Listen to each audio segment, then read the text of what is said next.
बाप नुसता म्हणला मला इंदुरीकडच्या कीर्तनाला जायचंय, बैलाला पाणी पाज. आता 18 वर्षाचा सांड आहे, त्याला काय 2 बादल्या पाणी पाजा रोग झाला का? ही म्हणती त्याला जमन का? नाही जमायचं का त्याला? अय जमायचं नाही.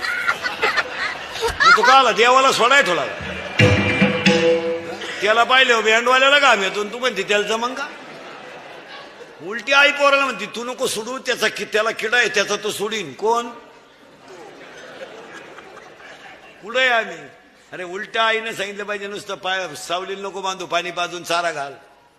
आयुष्यभर या बिचाऱ्यांनी कष्टच करत का? 80% घरांमधलं वाटुळं आयांनी पोरांची बाजू घेऊन केलं.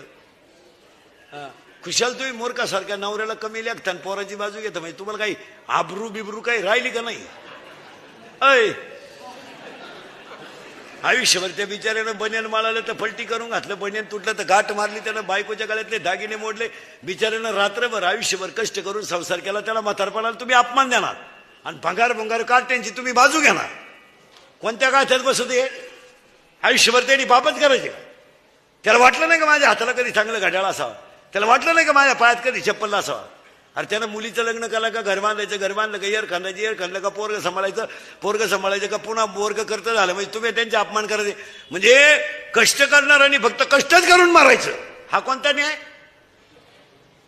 कोणता न्याय हा? तुम्ही नक्की पोथ्या वाचीच्या कोणत्या? नाही तर द्या मला शिव्या भया कोणी आला काय तुम्ही आला मग तर दुपारच मी येईल. तू आज